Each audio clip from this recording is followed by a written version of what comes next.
In the beginning, God created male and female. He placed them on a lush and beautiful planet called Devastia, where fruits and vegetables grew without being tended to. Here, succulent prey was plentiful, and the water was as clear as the purest crystal. The weather was never too cold or too hot, and the birds and animals that filled the land and seas were harmless, yet astounding to behold. For many happy years, male and female lived in peace, profoundly satisfied by the gifts they had received from their Creator. That was until one day, female, who had wickedness in her heart, decided that she should explore the house of God without invitation. While traversing God's golden palace, female stumbled upon a library filled with divine secrets. She selected one from the shelf and opened it to its first page, reading only the first paragraph. It was then that God returned to the palace and discovered female intruding upon his property. God pulled the book from female's hands and set it ablaze, transforming all of its pages to black ash. Then God said unto female, "Tell me, female, what have you read?" Obediently, female responded with the truth of what she had read. "I have read of my children, and of the many happy times that we will share together." So then God said unto female, "No mortal shall know the secrets of her future before they have come to pass. As punishment for this transgression, I will write for you a new future. You will become like the lower insects, who, once impregnated, must promptly die. Unlike male, you will feel no ecstasy during the holy rite of marital union, only a joyless agony and the knowledge that your life will soon come to an end. In a month's time, your violet locks would fall from your scalp in great bloody clumps, and cysts will form as your husband's larvae slowly grow to maturity within your skull cavity, consuming your brain as sustenance. You will have pain, seizures, blindness, and madness. And within 6 months' time, you'll be reduced to a drooling husk, a breathing, blinking cocoon, which lives in constant, ceaseless agony. Only when your skull cracks open and a litter of children crawl forth into this world will you finally know death." As God uttered these words, they were recorded in a blank book with a golden pen, and so the fate of female was sealed. An excerpt from the Vot Got Erol, Holy Book of the Tritarian Race.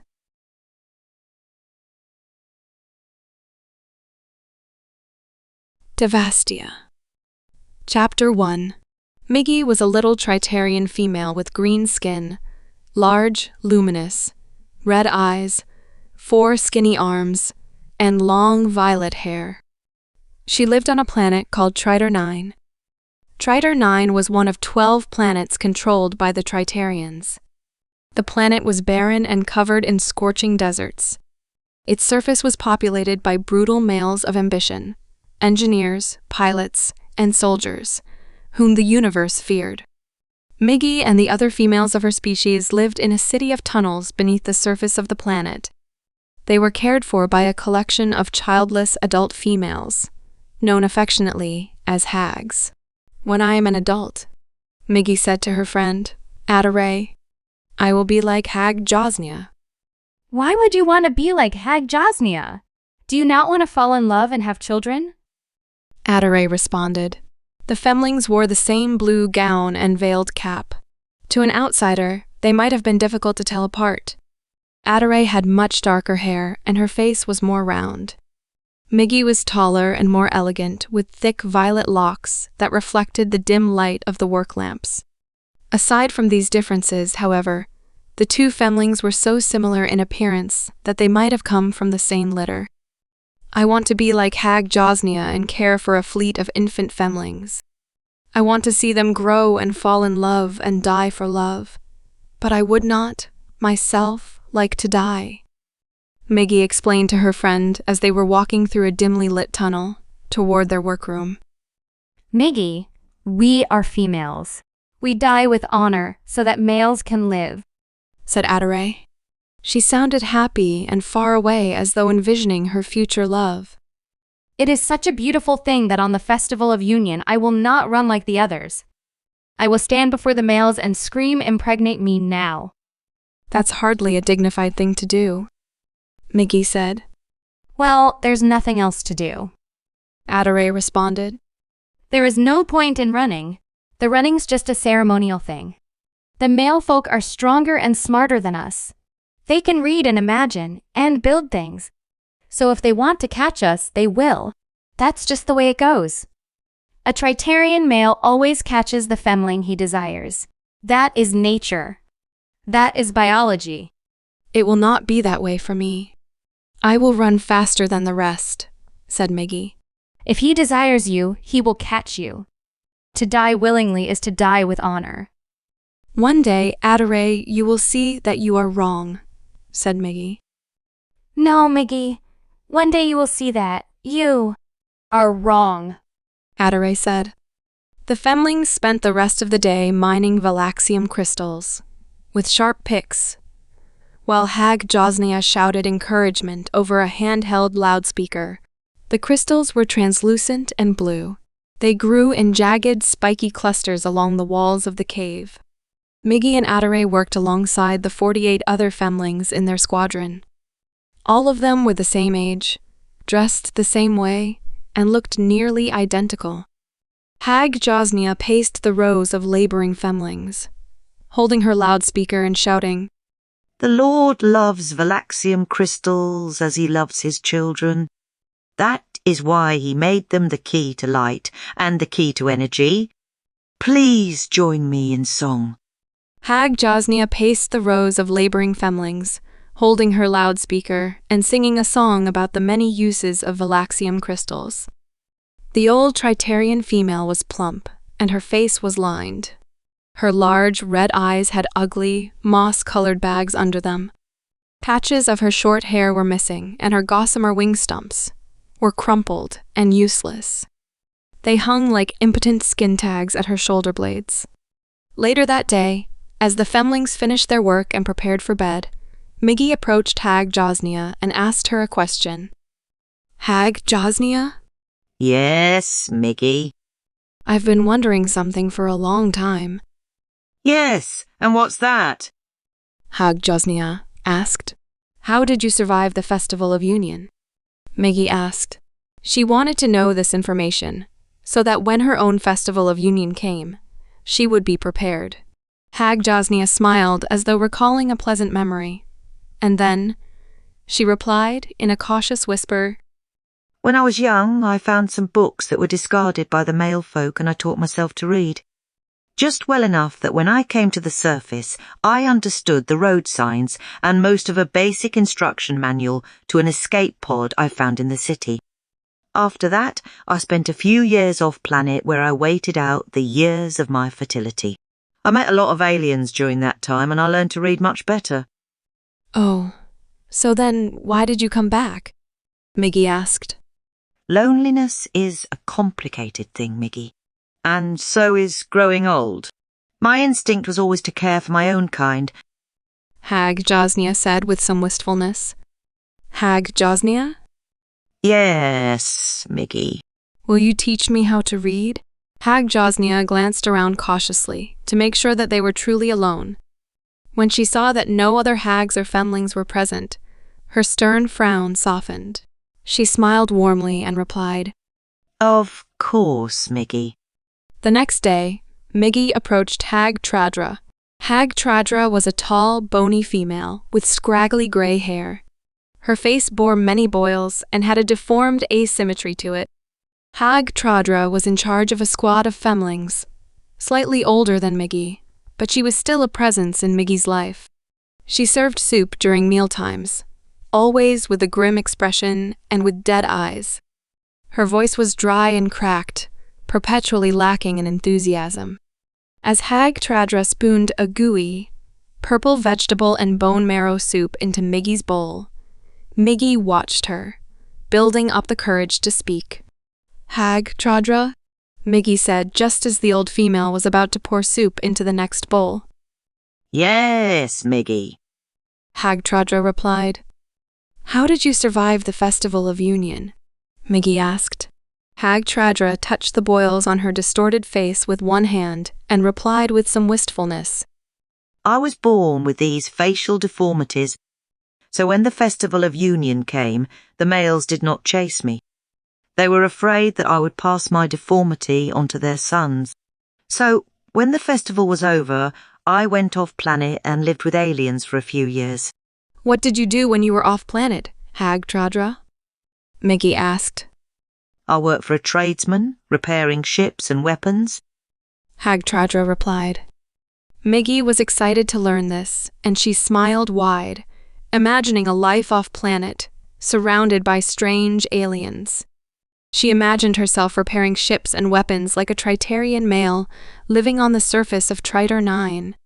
She pictured the wires in her hands, the light of different machines flickering all around her. This was a vision of the future that Miggie liked, a future where she would grow old surrounded by beautiful things that she had made with her own hands. After supper, when the kitchen was empty and Hagtradra was quite alone, Miggie cautiously approached the old female and asked, Hagtradra? Yes, Miggie. Hagtradra replied. Will you teach me to repair ships and weapons? Tradra's grim, boil-scourged face split into a wide grin. The old female appeared happy as Miggie had never seen her before. Of course, Miggie. I will teach you everything I know. Tradra stuttered as though shocked by Miggie's sudden request, and attempting to barrel through a powerful emotion that this surprising turn of events had triggered. Can you believe that? In all of my years as a hag on Tritor 9, I have never seen a femling take that kind of an interest in my off-planet work. As the years passed, Miggie trained hard for the day when she would have to fight for her life, learning everything she could from the old females who had survived the Festival of Union before her. Miggie learned to read, to build and repair machines, to solve puzzles, to hide in small places, and to run very, very fast. She practiced sprinting whenever possible, bolting between the workroom, the mess hall, and the sleeping quarters, whenever it was time to change stations. She read during mealtimes, and sometimes, instead of sleeping. She carried a puzzle cube with her wherever she went, and was constantly breaking it apart with her hands and reassembling it to keep her spatial reasoning skills sharp. However, as Miggie approached puberty, she began to acquire a rare beauty that would prove a disadvantage come the Festival of Union. She grew taller and more elegant, with long, curvy legs, full lips, and smooth, perfect skin of the most luminous neon green. Her wing stumps grew long and acquired a radiant, translucent quality, catching the light as though made of beautiful blown glass. Miggie experienced this transformation, not as a blessing, but as a curse, and each night she prayed to be afflicted with Hagtradra's facial deformities so as not to attract the eye of her would-be killer. As the Festival of Union approached, the hags began to celebrate with brightly colored paper streamers and balloons. The Festival of Union was treated as a holiday and as a joyous rite of passage, celebrating the transformation of femlings into adult females. All of the femlings changed out of their work uniforms and into pretty, brightly colored, ceremonial outfits called union gowns. Miggie's union gown was blue and pink. It left the arms and midriff exposed, showing a lot of her pale green arms, stomach, and back. The long skirts below her exposed stomach were elegant and layered, trimmed in lace and glittery beads. She was given bride's trinkets, golden bracelets covered in precious, pale blue gems. Femlings inherit their bride's trinkets from the male relatives that they were separated from at birth. This jewelry bears the crest of their father's family and is worn only at the Festival of Union, to be claimed as a dowry by a femling's suitor. Bride's trinkets also function to limit the occurrence of accidental incest by allowing males to recognize their close relatives. Adaray's union gown was mauve, and the stones in her golden bride's trinkets were green. The skirts on it were shorter than Miggie's, ending not at the mid-calf, but at the knee. The V-neck on her top was cut lower to make the most of her less impressive figure. Adaray brushed her hair aside and placed the golden headdress that she had been given upon her head, smiling. Today, Miggie, we become brides and mothers. Adaray said proudly. And you wouldn't even consider running? Miggie inquired of Adaray with a hint of incredulity. It is the tradition. You should at least pretend to run. No, Miggie, I will run towards my destiny with open arms. Adaray said. Have you heard of young Captain Troust? No, should I have? Miggie inquired. He's a genius, an engineer, and the captain of the Devastia. That's the head of Trader 9's elite battle fleet. He graduated top of his class. And he's been judged the most outstanding male, so he gets first pick of the breeders. Adaray said. But he need not chase anyone. I will run into his arms. Oh, wow. I don't know what to say, Adaray. If that's really what you want, then I hope you're both very happy. Well, while you can be, Miggie said, attempting to be supportive. Though in truth, she could not understand why someone would die brutally for only a few moments of meaningless acknowledgement. What is all of this? While you can be. Nonsense. We are females, Miggie. We die so that males can live. My lover will be Captain Troust. My sons will be great warriors. They will conquer galaxies and build monuments. They will create and imagine and achieve and reason as I could never have.